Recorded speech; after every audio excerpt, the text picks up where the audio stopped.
विश्व के कल्याण के लिए विशेष रूप से प्रदर्शित प्रश्न देवत्व पर वापस जाएं। वापस देवत्व की ओर। मई जून 1975 वेस्ट वर्जीनिया में न्यू वृंदावन आध्यात्मिक समुदाय में उनकी दिव्य कृपा एसी भक्तिवेदांत स्वामी प्रभुपाद द्वारा दिया गया एक प्रवचन। हे संतों, आपने मुझसे उचित प्रश्न किया है। आपके प्रश्न योग्य हैं क्योंकि वे भगवान कृष्ण से जुड़े हुए हैं और इसलिए दुनिया के कल्याण के लिए प्रासंगिक हैं।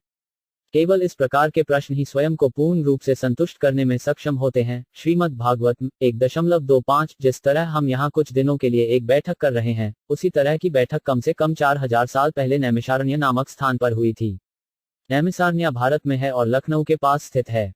यह जगह अभी भी मौजूद है और अगर कोई भारत जाता है तो वह वहां जा सकता है। इसका वातावरण आध्यात्मिक उपक्रमों के लिए बहुत अनुकूल है। पूर्व में सभी महान ऋषि नैमिषारण्य में वन में इकट्ठा होते थे और कहा जाता है कि सभी देवता वहां जाते थे। नैमिषारण्य में महान संतों की एक बैठक में श्रीमद् भागवत पर चर्चा की गई थी। श्रीमद् भागवत सबसे पहले महाराजा परीक्षित को सुखदेव गोस्वामी द्वारा प्रदान किया गया था। इस ग्रह के सम्राट महाराजा परीक्षित को एक ब्राह्मण ने 7 दिनों के भीतर मरने का श्राप दिया था। हालांकि उन्हें बहुत गलत तरीके से श्राप दिया गया था, फिर भी महाराजा परीक्षित ने इसे सहन किया।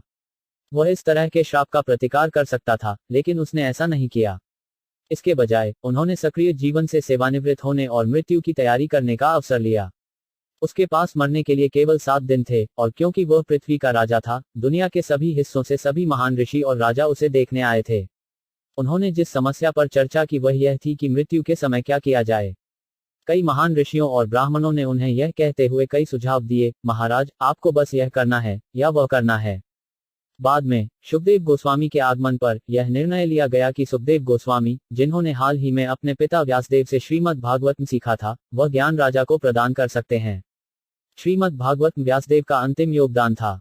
यह व्यासदेव थे जो सभी वैदिक साहित्य के मूल संकलनकर्ता थे। उन्होंने कई किताबें लिखी, 4 वेद, 108 उपनिषद, 18 पुराण और महाभारत के 1400 श्लोक। इन पुस्तकों में सैकड़ों हजारों श्लोक हैं और अकेले श्रीमद् भागवत में 18,000 श्लोक हैं। इस तरह व्यासदेव ने इस कलयुग में लोगों के लाभ के लिए कई पुस्तकों का संकलन किया। दुर्भाग्य से लोग इन साहित्यों में रुचि नहीं रखते हैं। यहाँ तक भारत के लोगों ने भी रुचि खो दी है और दूसरे देशों के लोगों की क्या बात करें। वे शोध करने में व्यस्त हैं, लेकिन वे व्यासदेव द्वारा पहले से किए गए परिपक्व शोध की उपेक्षा कर रहे हैं। यह उपेक्षा भारत का दुर्भाग्य है। वैसे भी व्यासदेव ने वेदांत सूत्र में सभी वैदिक साहित्य को संक्षेप में प्रस्तुत किया। वेद का अर्थ है ज्ञान और अंत का अर्थ है अंत। इस प्रकार शिक्षा और ज्ञान का अंतिम लक्ष्य वेदांत है। यदि कोई वेदांत जानता है तो वह सब कुछ जानता है, क्योंकि वेदांत का अर्थ है परम ज्ञान। यास्मिन विजन्ते सर्वम एव विज्ञान न भवन्ति। फिर भी वेदांत सूत्र दर्शन को संकलित करने के बाद व्यासदेव संतुष्ट नहीं थे। चूंकि वे कुछ खालीपन महसूस कर रहे थे और दुखी थे, उनके आध्यात्मिक गुरु नारद उनके सामने प्रकट हुए। नारद समझ सकते थे कि वैदिक साहित्य के इतने महान संस्करणों को संकलित करने के बाद भी व्यासदेव खुश नहीं थे, और नारद ने उन्हें पराशराय के रूप में संबोधित किया, क्योंकि व्यासदेव के पिता पराशर मुनि थे। उद्धरण चिन्ह डॉट जीवन की 8400 प्रजातियां हैं और वे सभी, चाहे हवा में हो, समुद्र में हो या जमीन में, ईश्वर के पुत्र हैं।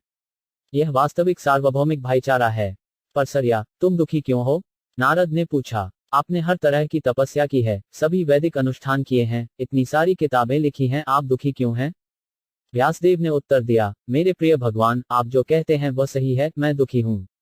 लेकिन तुम मेरे दुख का कारण जान सकते हो, आपने बहुत सी बातों पर विचार किया है। नारद मुनि ने उत्तर दिया, लेकिन आपने ऐसा कुछ भी नहीं लिखा है जो पूर्ण रूप से पूर्ण पुरुषोत्तम भगवान की लीलाओं से संबंधित हो। भगवान के सर्वोच्च व्यक्तित्व की चर्चा किए बिना आप खुश नहीं हो सकते। यह एक तथ्य है। वर्तमान समय में भी बड़ी शैक्षिकी उन्नति हो रही है। कई विश्वविद्यालय और तकनीकी संस्थान हैं और आर्थिक विकास इस हद तक है कि अमेरिका में हर चीज की पर्याप्तता है। फिर भी लोग नाखुश हैं। खासकर युवाओं का मोहभंग हो रहा है। क्यों? इसका उत्तर है कि ईश्वर का ज्ञान नहीं है।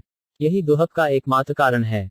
हम में से प्रत्येक भगवान का अभिन्न अंग है और इस वजह से हमारी असली लालसा भगवान के लिए है। एक बच्चा उसी तरह अपनी माँ का अभिन्न अंग है और जब वह दुखी होता है तो बच्चे को उसकी माँ की गोद के अलावा कुछ भी संतुष्ट नहीं कर सकता है। हालांकि हर कोई बच्चे को शांत करने की कोशिश कर सकता है, वह तब तक रोता और रोता रहेगा जब तक कि वह अपनी माँ की गोद में न पहुंच जाए और उसका पालन पोषण न हो जाए। इसी तरह हम सभी ईश्वर की संतान हैं, लेकिन हम ईश्वर से स्वतंत्र होकर खुश रहने की योजना बना रहे हैं और यह संभव नहीं है। इसलिए वर्तमान समय में ईश्वर को समझने की बहुत आवश्यकता है और इसी कारण कृष्ण भावनामृत आंदोलन शुरू हुआ है। दुर्भाग्य से भारत के आधुनिक नेता वैदिक संस्कृति की उपेक्षा कर रहे हैं और पश्चिमी देशों से तकनीकी जानकारी मांग रहे हैं। यही उनका दुर्भाग्य है। यद्यपि मैं अकेले ही मूल वैदिक संस्कृति को प्रस्तुत करने का प्रयास कर रहा हूं, लेकिन यह देखा जा सकता है कि दुनिया भर के लोग इसे बहुत खुशी से स्वीकार कर रहे हैं। भारत सरकार को इस आवश्यकता के बारे में पता होना चाहिए था, लेकिन दुर्भाग्य से उन्हें अपनी संस्कृति का कोई ज्ञान नहीं है। उन्होंने अपनी संस्कृति खो दी है और अब वे दूसरी संस्कृतियों से भीख मांग रहे हैं। किसी भी मामले में यह भागवत संस्कृति किसी विशेष देश या राष्ट्र के लिए नहीं है, यह सभी के लिए है।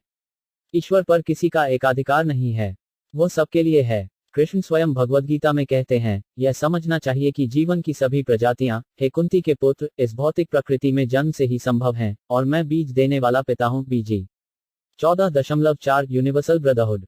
सर्वयोनिसु इंगित करता है कि कृष्ण जीवन की सभी प्रजातियों के पिता हैं, जलीय जीव, पेड़ पौधे, कीड़े पक्षी, जानवर आदि।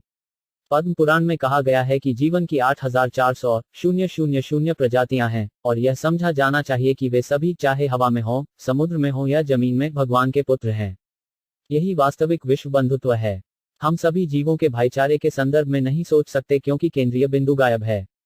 केंद्रीय बिंदु ईश्वर है, लेकिन लोग खुद को, अपने परिवार को, अपने समाज को, अपने राष्ट्र को या यहाँ तक पूरी मानव जाति को केंद्रीय बिंदु बना रहे हैं। दूसरे शब्दों में, वे इन बातों को परमेश्वर के पद तक ऊपर उठाने का प्रयास कर रहे हैं। हालांकि ये सभी चीजें अपूर्ण हैं। जब तक हम सभी जीवों को एक समान दृष्टि से नहीं देख सकते, तब तक हमें विद्वान नहीं माना जा सकता है। जैसा कि भगवद गीता में कहा गया है, विनम्र ऋषि सच्चे ज्ञान के आधार पर एक विद्वान और सौम्य ब्राह्मण, एक गाय, एक हाथी, एक कुत्ता और एक कुत्ते को खाने वाले बहिष्कृत को समान दृष्टि से देखता है। बीजी 5.18। इस प्रकार वैदिक संस्कृति के अनुसार सौम्य और शांत ब्राह्मण सब कुछ समान रूप से देखता है। जब तक कोई विनम्र और शांत नहीं होता, उसे सीखा नहीं जा सकता। यही शिक्षा की परीक्षा है। एक राक्षसी व्यक्ति को वास्तव में शिक्षित नहीं माना जा सकता है, वह समदर्शक होना चाहिए। उसे सभी को समान दृष्टि से देखना चाहिए। कई श्रेष्ठ जीव हैं, लेकिन विद्वान ब्राह्मण को सर्वोच्च माना जाता है। यद्यपि जीवों की कई किस्में हैं, जो पंडित हैं, विद्वान हैं, उन सभी को एक ही मंच पर देखते हैं। यह कैसा है? वह बाहरी आवरण नहीं देखता, वह सबके भीतर आत्मा को देखता है। ऐसी दृष्टि रखते हुए उसकी क्या स्थिति है? इसका वर्णन भगवद गीता में भी किया गया है। जो इस प्रकार दिव्य रूप से स्थित है, वह तुरंत सर्वोच्च ब्रह्म को प्राप्त करता है।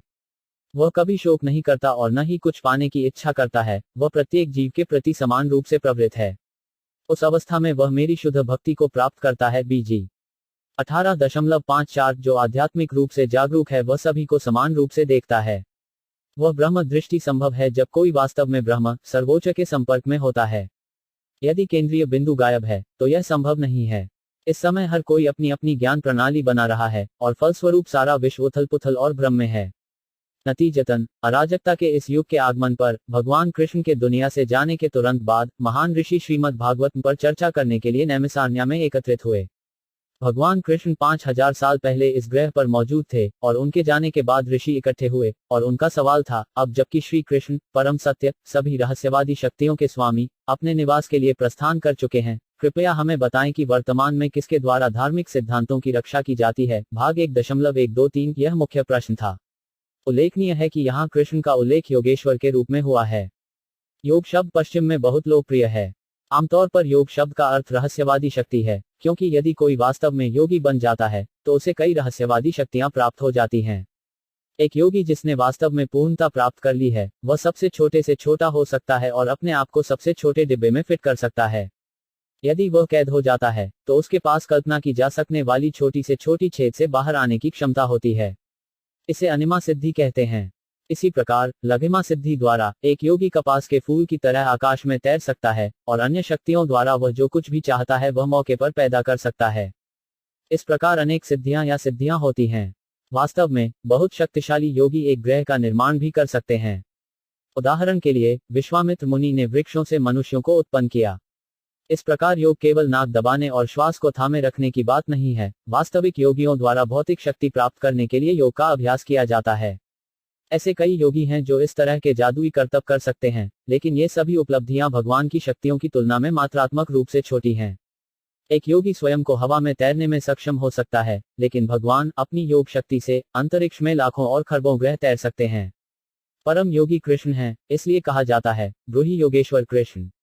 ईश्वर का अर्थ है नियंत्रक। कई योग शक्तियां और योगी हैं, लेकिन कृष्ण सभी के सर्वोच्च नियंत्रक हैं। इस प्रकार इस श्लोक में उल्लेख किया गया है कि सभी रहस्यवादी शक्तियों के स्वामी कृष्ण ने ग्रह छोड़ दिया है। हम बहुत सी चीजों के बारे में सिद्धांत बना सकते हैं और हम महान वैज्ञानिक हो सकते हैं, लेकिन जब मृत्यु आती है तो हम अपनी रक्षा नहीं कर सकते। ब्राह्मण्य धर्म वर्मानी। धर्म वर्मानी का तात्पर्य उस व्यक्ति से है जो धार्मिक सिद्धांतों का पालन करता है। संस्कृत शब्द धर्म वास्तव में भगवान या कृष्ण को संदर्भित करता है। आमतौर पर धर्म का अंग्रेजी में धर्म के रूप में अनुवाद किया जाता है, लेकिन यह सही अनुवाद नहीं है, क्योंकि धर्म धर्म से अलग है। धर्म को आमतौर पर एक शब्दकोश में एक तरह के विश्वास के रूप में परिभाषित किया जाता है, लेकिन धर्म वास्तव में एक विश्वास नहीं है। आस्था को बदला जा सकता है। आज एक आदमी हिंदू हो सकता है और कल वह मुसलमान या ईसाई हो सकता है। विश्वास तो वास्तव में धर्म नहीं है, क्योंकि धर्म का तात्पर्य उससे है जिसे बदला नहीं जा सकता। पानी तरल है और इसे ठोस में नहीं बदला जा सकता है। कोई यह तर्क दे सकता है कि पानी बर्फ की तरह ठोस हो सकता है, लेकिन यह उसकी प्राकृतिक स्थिति नहीं है, यानी कृत्रिम। बर्फ के रूप में पानी की ठोसता अस्थायी होती है, और जैसे ही तापमान बढ़ता है, पानी अपनी प्राकृतिक स्थिति में लौट आता है। जैसे तरलता पानी की प्राकृतिक अवस्था है, वैसे ही धर्म जीव की प्राकृतिक अवस्था है। हमारी प्राकृतिक स्थिति, चूंकि जीव ईश्वर का अभिन्न अंग है, इसलिए उसकी एक स्वाभाविक स्थिति है। उदाहरण के लिए, किसी की उंगली शरीर का अभिन्न अंग है, और इस तरह उसकी एक प्राकृतिक स्थिति होती है, यानी यह शरीर के बाकी हिस्सों के हिसाब से काम करता है। उंगली केक का एक टुकड़ा उठा सकती है, लेकिन उंगली खुद उसका उपयोग नहीं करती है, यह मुंह में ले जाता है। इस तरह उंगली पूरे शरीर की सेवा करती है। इसी तरह धर्म इंगित करता है कि जीव को ईश्वर का अंश होने के कारण उसकी सेवा करनी चाहिए। सेवा का भाव हर जीव में होता है, लेकिन एक व्यक्ति अपनी सेवा कर रहा है, दूसरा अपने परिवार की सेवा कर रहा है, दूसरा अपने समाज या देश की सेवा कर रहा है। जो भी हो, सेवा है, और अगर किसी के पास सेवा करने के लिए कुछ नहीं है, तो वह कभी कभी कुत्ते या बिल्ली को सेवा में ले लेगा। हालांकि यह ध्यान दिया जाना चाहिए कि सर्वोच्च भगवान के अलावा किसी और चीज की सेवा माया, भ्रम है। सेवा वास्तव में भगवान के लिए है, लेकिन क्योंकि हम उसे भूल गए हैं, हम माया के कई रूपों की सेवा कर रहे हैं। नतीजतन जब भगवान आते हैं तो वह धर्म की स्थापना करते हैं। जब कृष्ण इस धरती पर आए, तो उन्होंने भगवद गीता में अपना घोषणा पत्र इस प्रकार घोषित किया, जब भी और जहां भी धार्मिक अभ्यास में गिरावट होती है, हे भरत के वंशज, और अधर्म का प्रबल उदय होता है, उस समय मैं स्वयं अवतरित होता हूँ। साधुओं का उद्धार करने और दुष्टों का संहार करने के साथ साथ धर्म के सिद्धांतों को फिर से स्थापित करने के लिए सहस्राब्दियों के बाद मैं स्वयं सहस्राब्दी का आगमन करता हूँ। बीजी 4.7-8 कृष्ण अपने भक्तों को जंगल की आग की भस्म करने वाली ज्वाला से बचा रहे हैं। इस प्रकार कृष्ण वास्तविक धर्म की स्थापना करने आए। नैमिषारण्य में इकट्ठे हुए कृष्ण ऋषि कृष्ण के मिशन को जानते थे। वे जानते थे कि वह धर्म की स्थापना करने आए हैं, और वे सोच रहे थे, क्योंकि कृष्ण अब उस ग्रह पर नहीं थे जिसकी देखरेख में धर्म सौंपा गया था। धर्म कम शरण गता। जब तक कृष्ण मौजूद थे, वे वास्तविक धर्म का निर्वहन कर रहे थे। कैसे था कि परित्राण्य साधुन विंसय च दुष्कर्तम, वह राक्षसों को मार रहा था और अपने भक्तों को सुरक्षा दे रहा था। चूंकि कृष्ण निरपेक्ष हैं, उनकी हत्या और रक्षा दोनों एक ही हैं। यह नैमिषारण्य के संतों का मुख्य प्रश्न है, और इसका उत्तर सबसे पहले शुकदेव गोस्वामी के शिष्य सूत गोस्वामी ने दिया है। भगवान कृष्ण को राक्षसी चुड़ैल पूतना के जीवन से बाहर निकलते हुए चित्रित किया गया है। प्रिय संतों, सूता गोस्वामी ने उत्तर दिया, आपने कृष्ण से संबंधित प्रश्न पूछे हैं, और ये प्रश्न बहुत अच्छे हैं। साधु शब्द का अर्थ है बहुत अच्छा या उत्तम। भगवद्गीता लोक मंगलम, ये प्रश्न, सूता गोस्वामी ने आगे कहा, पूरे विश्व के सौभाग्य के लिए कहा जाता है, क्योंकि वे कृष्ण से संबंधित हैं, जिनमें धर्म के वास्तविक सिद्धांत रहते हैं। यदि हम कृष्ण के बारे में प्रश्न पूछते हैं, उन्हें समझने की कोशिश करते हैं और उनकी चर्चा करते हैं, तो हमारा जीवन परिपूर्ण हो जाता है। केवल कृष्ण को समझने की कोशिश करके किसी का जीवन परिपूर्ण हो सकता है। जीवन की पूर्णता का अर्थ है इस भौतिक स्थिति से बाहर निकलना और अपने मूल आध्यात्मिक जीवन में अपनी संवैधानिक स्थिति प्राप्त करना। मूल रूप से हम सभी आध्यात्मिक चिंगारी हैं, न केवल हम, बल्कि अन्य सभी जीव भी, पेड़ पौधे, जलीय जीव, कीड़े, रोगाणु आदि। जहां भी हमें जीवित लक्षण मिलते हैं, हमें पता होना चाहिए कि एक जीव है, और वह जीव ईश्वर का अभिन्न अंग है। कर्म के अनुसार या पवित्र और अधर्मी गतिविधियों के अनुसार जीव एक निश्चित प्रकार के शरीर को स्वीकार करने के लिए बाध्य है। उस शरीर की स्वीकृति प्रकृति के हाथ में है, विज्ञान मदद नहीं करेगा। यह भगवद्गीता का निर्णय है। भ्रमित आत्मा भौतिक प्रकृति के 3 गुणों के प्रभाव में खुद को उन गतिविधियों का कर्ता समझता है जो वास्तव में प्रकृति द्वारा किए जाते हैं। बीजी 3.27 हम बहुत सी चीजों के बारे में सिद्धांत बना सकते हैं और हम महान वैज्ञानिक हो सकते हैं, लेकिन जब मृत्यु आती है तो हम अपनी रक्षा नहीं कर सकते। जिसने जन्म लिया है उसकी मृत्यु निश्चित है और जो मर गया है उसका जन्म निश्चित है। बीजी 2.27 प्रकृति का नियंत्रण। वैज्ञानिक ज्ञान की प्रगति से हम फूले नहीं समा रहे हैं, लेकिन हमें जन्म, बुढ़ापा, बीमारी और मृत्यु के नियंत्रण में होना चाहिए। यह प्रकृति है और प्रकृति ईश्वर द्वारा नियंत्रित है। भगवद गीता में भी यही कहा गया है, यह भौतिक प्रकृति मेरे निर्देशन में काम कर रही है, हे कुंती के पुत्र, और यह सभी गतिशील और अचल प्राणियों को पैदा कर रही है। इसके नियम से यह अभिव्यक्ति बार बार निर्मित और नष्ट हो जाती है। बीजी 9.10 हमें यह नहीं सोचना चाहिए कि भौतिक प्रकृति स्वतंत्र रूप से कार्य कर रही है, यह संभव नहीं है। पदार्थ स्वतंत्र रूप से कार्य नहीं कर सकता। हम देख सकते हैं कि मामला काम कर रहा है, लेकिन वास्तव में हम श्रेष्ठ हैं। वैज्ञानिक देख सकते हैं कि एक अणु इस तरह या उस तरह से काम कर रहा है, लेकिन जो इस गतिविधि को देख रहा है वह वास्तव में श्रेष्ठ है। पदार्थ कुछ भौतिक नियमों के तहत काम करता है, लेकिन वास्तव में जीव श्रेष्ठ है, और सभी जीवों में सर्वोच्च जीव ईश्वर है। यह वेदों का निर्णय है। नित्य नित्यं चेतनस चेतनम कथा उप 2.213। नित्य का अर्थ है शाश्वत। ईश्वर शाश्वत है और हम भी शाश्वत हैं। चेतनमा भगवान ज्ञान से भरे हुए हैं और हमारे पास कुछ ज्ञान है। नीरस पदार्थ का ज्ञान नहीं है। कृष्ण परम शाश्वत हैं और वे परम ज्ञानी हैं। एको बहुन यो विधाति कमान कथा उप 2.213। कृष्ण एक वचन है और जीव बहुवचन है। ईश्वर एक है और जीव अनेक हैं। जीवों की कोई सीमा नहीं है। हमें इसका अनुभव है, क्योंकि हमारे कमरे के भीतर भी हजारों हजारों चींटियां एक छोटे से छेद से निकल सकती हैं, और पानी की एक बूंद के भीतर भी हजारों सूक्ष्म जीव हैं। ये सभी जीवन की विभिन्न परिस्थितियों में रहने वाले जीव हैं। इस प्रकार जीव अनेक हैं, परंतु ईश्वर एक है। बहुवचन जीवों और एकवचन सर्वोच्च जीव के बीच अंतर क्या है? यह है कि सर्वोच्च जीव सभी आवश्यकताओं के साथ बहुवचन संस्थाओं की आपूर्ति कर रहा है। सभ्य पुरुषों के रूप में हमारी आर्थिक समस्याओं को हल करने के लिए हमारे पास उद्योग और व्यवसाय हैं, लेकिन हम इंसान कई जीवित संस्थाओं का एक छोटा सा हिस्सा हैं। पद्म पुराण के अनुसार जीवन की 8400 प्रजातियों में से विभिन्न प्रकार के मनुष्यों में केवल 400 प्रजातियां शामिल हैं। इनमें से 75% असभ्य हैं। सभ्य मनुष्यों की कम संख्या के अलावा अन्य जीवों को खाने, सोने, रक्षा करने और संभोग करने में कोई समस्या नहीं है। तथाकथित समस्याओं को हमने अपनी सभ्यता से पैदा किया है, अन्यथा कोई कठिनाई नहीं है। हाथी बहुत अधिक मात्रा में भोजन करते हैं, लेकिन भगवान उनके लिए इसकी आपूर्ति कर रहे हैं, और उनके पास सोने की व्यवस्था और संभोग की व्यवस्था भी है। जीवन की अन्य प्रजातियों के लिए भी यही कहा जा सकता है। एक शिक्षित व्यक्ति को यह समझना चाहिए कि यदि ईश्वर अन्य जीवों के लिए ऐसी व्यवस्था करता है, तो वह उन्हें मनुष्य के लिए भी बनाता है। मानव जीवन में हमें यह समझने की कोशिश करनी चाहिए कि ईश्वर वास्तव में क्या है। यह हमारा विशेषाधिकार है। हमें इस बात की चिंता नहीं करनी चाहिए कि यदि हम ईश्वर की खोज करते हैं तो हमारी अन्य समस्याओं का समाधान नहीं होगा। इस तरह की खोज से हमारी अन्य सभी समस्याएं अपने आप हल हो जाएंगी। जैसे हमारे दुख की व्यवस्था है, वैसे ही हमारे सुख के लिए भी व्यवस्था है। कोई भी संकट नहीं चाहता, लेकिन हम पर संकट क्यों आते हैं? दुखों की व्यवस्था हो चुकी है, और हमें पता होना चाहिए कि यदि हमारे दुखों की व्यवस्था की गई है, तो हमारा सुख भी है। तथाकथित कष्ट और सुख से हमें विचलित नहीं होना चाहिए, वे जा रहे हैं और आ रहे हैं। कृष्ण ने भगवद गीता की शुरुआत में अर्जुन को इस बारे में बताया, हे कुंती पुत्र, सुख और संकट का अस्थायी रूप और समय के साथ उनका गायब होना सर्दी और गर्मी के मौसम के प्रकट होने और गायब होने के समान है। वे इंद्रिय बोध से उत्पन्न होते हैं, हे भरत के वंशज, और किसी को बिना परेशान हुए उन्हें सहन करना सीखना चाहिए। बीजी 2.14 न तो गर्मी और न ही सर्दी हमेशा के लिए रहती है, वे दोनों बदल जाते हैं। इसलिए हमें तथाकथित सुख दुख की चिंता नहीं करनी चाहिए। पूर्ण सभ्यता ईश्वर द्वारा की गई व्यवस्थाओं पर निर्भर करती है, ठीक वैसे ही जैसे निचले जानवर भी उन पर निर्भर करते हैं। पक्षी सुबह चहकते हैं, और वे इस बात की चिंता नहीं करते हैं कि वे दिन में भोजन कैसे ढूंढने जा रहे हैं, क्योंकि वे जानते हैं कि भोजन उपलब्ध कराया गया है और उन्हें बस इसे लेने जाना है। हमारी असली समस्या अपर्याप्त भोजन या सोने की व्यवस्था नहीं है। हमारी असली समस्या यह है कि हम भगवान को भूल गए हैं। हमें अपनी ईश्वर चेतना को फिर से पुनर्जीवित करना चाहिए। यह बहुत कठिन नहीं है, और अपने समय का उपयोग ईश्वर के साथ अपने संबंध को फिर से स्थापित करने में करें। इस प्रकार हमारा काम हमेशा कृष्ण भगवान के बारे में पूछताछ करना और उन्हें समझने का प्रयास करना चाहिए, क्योंकि जैसे ही हम भगवान को समझेंगे, हमारा भौतिक सशर्त जीवन समाप्त हो जाएगा।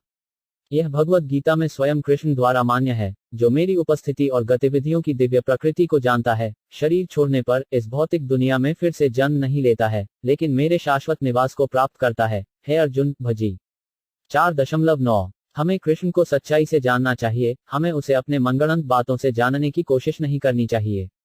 हमें उन्हें वैज्ञानिक रूप से जानना चाहिए, क्योंकि ईश्वर का ज्ञान एक महान विज्ञान है, और इसे स्वयं कृष्ण ने भगवत गीता में कहा है। अब मैं आपको इस ज्ञान को पूर्ण और असाधारण दोनों तरह से घोषित करूंगा, जिसे जानने के बाद और कुछ भी जानने के लिए नहीं रहेगा। बीजी 7.2 सविज्ञानम, यह एक महान विज्ञान है। अगर हम भगवान को समझने की कोशिश करते हैं, तो हमारे पास समझने के लिए और कुछ नहीं है। सारा ज्ञान है, ईश्वर सब कुछ है, और अगर हम उसे समझते हैं, तो हम सब कुछ समझते हैं। इसलिए सूत गोस्वामी ने घोषणा की कि कृष्ण के बारे में महान ऋषियों के प्रश्न इतने अच्छे हैं कि वे पूरे विश्व के लिए शुभ हैं। हमने यह कृष्ण भावनामृत आंदोलन शुरू किया है, और यह हमारे व्यक्तिगत लाभ के लिए नहीं है, यह पूरे विश्व के लिए सौभाग्य की बात है। हम सभी को कृष्ण के बारे में जानने का प्रयास करना चाहिए और उन्हें समझने का प्रयास करना चाहिए। यह आत्म सुप्रसिद्धि, इस तरह हमारी आत्मा को संतुष्टि का अनुभव होगा।